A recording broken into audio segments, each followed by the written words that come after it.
नमस्कार, मास्टर रेसिपीजमध्ये सगळ्यांचं मनापासून स्वागत। आणि मास्टर रेसिपीजचा सीझन कुठला आहे सुरू आता सीझन कसा आहे की पावसाळा सुरू झालेला आहे।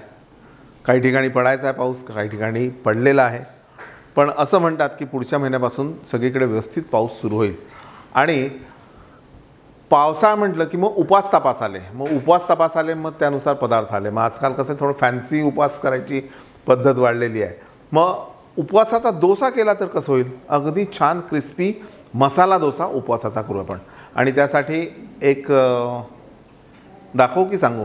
दाखवतो तुम्हाला। या साधारणपणे तासभर भिजवलेली भगर आणि साबुदाणा असं एकत्र करून त्याला छान मिक्सरमध्ये स्मूथ पेस्ट तयार करायची।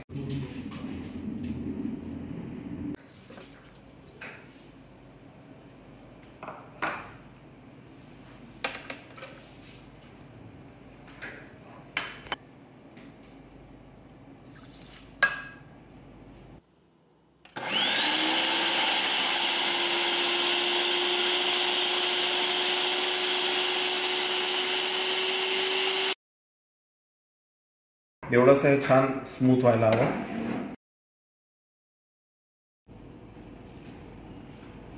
यामध्ये आता आपण चवीनुसार मीठ घालू आणि हे एवढं पातळ करून यामध्ये जिरं, कोथिंबीर आणि डोस्यासाठी भाजी, त्यासाठी तेल,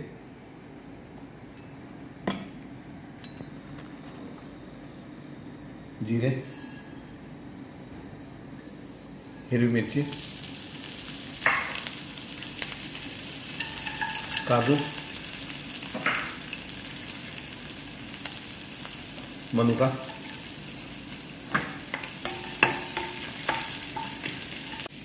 चवीनुसार मीठ, लिंबाचा रस, कोथिंबीर, थोडी साखर।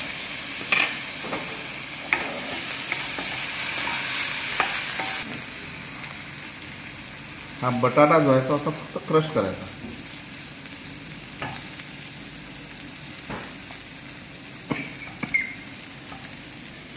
थोडं पाणी,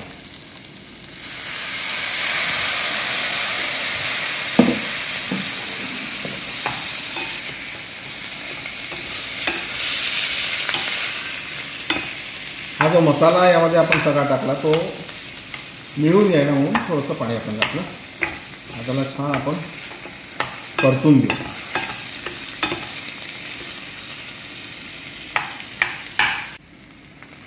कोथिंबीर, ओलं खोबरं आणि नेहमीप्रमाणे आपला डोस्याचा तवा तयार करायचा। त्यासाठी तव्याला तेल लावून थोडं पाणी,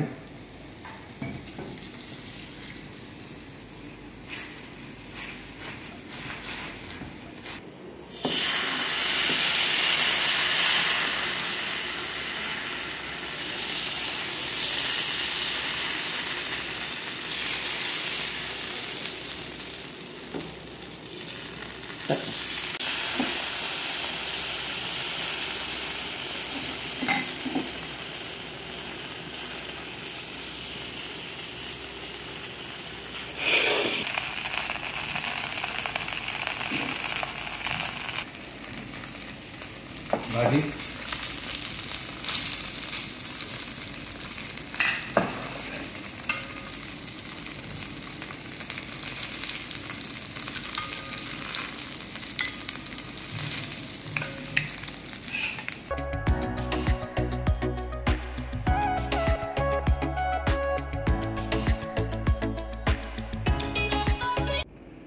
हिरवी चटणी, खोबऱ्याची चटणी,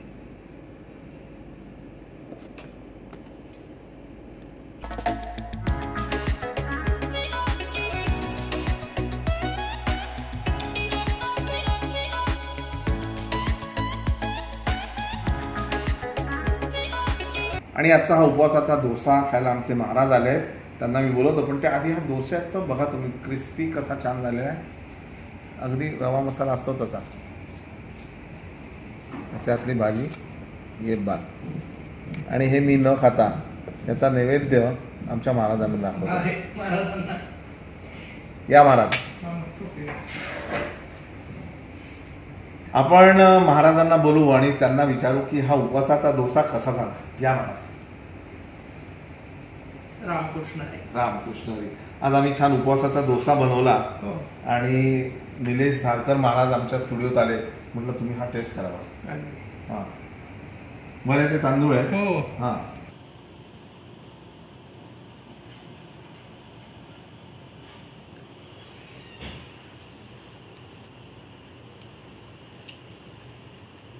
उत्तम झालेला आहे. उत्तम झाला अगदी. क्या बात आहे. आणि विशेष म्हणजे आपल्या तांदळाच्या डोशाप्रमाणे ह्याची जी चव आहे ती त्याच्याप्रमाणे लागते आणि ओळखू येत नाही हा वेगळा काहीतरी केलाय म्हणून. अतिशय चवीला रुचकर आहे आणि उपवासासाठी आवर्जून सगळ्यांनी करून बघावा. क्या बात आहे. अगदी. आता एक प्रश्न तुम्हाला विचारतो. अगदी. मी तर बोलतोय पण माझ्यासारखाच इतरांना सुद्धा हा प्रश्न असतो की बाबा नेमकं उपवासाला काय खायचं. कारण आमच्या इथे कोथिंबीर वितरणामध्ये चालते. तर मी कोथिंबीर घातल्यानंतर तिकडले पश्चिम महाराष्ट्रातले लोक म्हणतात अहो काय कोथिंबीर टाकता तुम्ही. नंतर मी इकडे बेळगाव वगैरे साईडला तर वरण भात भाजी पोळी वगैरे काही काही चालतं. तर नेमकं काय हे करावं. म्हणजे मी शेंगदाणे तेल असं समजू शकतो की तेल नका घालू, तूप वापरा. कारण शेंगदाणे तेल जेव्हा बाजारात येतं तर त्यात ॲडल्ट्रेशन होतं, दुसरे तेल मिक्स करतात म्हणून नको. तर नेमकं काय समजायचं. उपवासाचा जो हा नियम आहे किंवा हा रूल आहे तो ज्याने त्याने आपल्या सोयीने किंवा आपल्याला जसं हवंय, आपल्याला जसं त्याचं हे होतं त्या पद्धतीने ते नियम ज्या त्या भागामध्ये पडलेले आहेत. बरोबर. त्यामुळं आपण उपवास करतोय कोणाच्यासाठी तरी भगवंताच्यासाठी, आत्मिक समाधानासाठी. बरोबर. आणि त्याच्यातून आपल्या प्रियजनांना हे रुचकर पदार्थ करून खाऊ घालतोय. ते सगळ्यात मोठं समाधान आहे. त्याच्यामुळे त्याच्यामध्ये इतक्या छोट्या छोट्या गोष्टी असाव्या नसाव्या याचा एवढा बारकाईने विचार करायची गरज नाही. ज्या त्या भागामध्ये जे ते रूल्स आहेत त्या पद्धतीने त्या परंपरेप्रमाणे आपण तो पदार्थ बनवावा. बरोबर. अगदी. कारण मागे तुमच्या बोलण्यात तुम्ही लातूर त्या भागातले तर तुम्ही ज्वारी सुद्धा काही ठिकाणी उपवासाला वापरता. तर हा असा प्रश्न आणि असं हे उत्तर आहे. तर त्यांनी ज्याला जसा भाव तिथे देव असा असतो.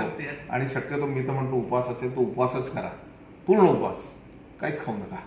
पण हे नाही खाल्लं तर आमचं दुकान कसं चालणार. पाहत राहा मास्टर रेसिपीज. लाईक करा, सबस्क्राईब करा आणि शेअर करा. नमस्कार महाराज. रामकृष्ण. रामकृष्ण.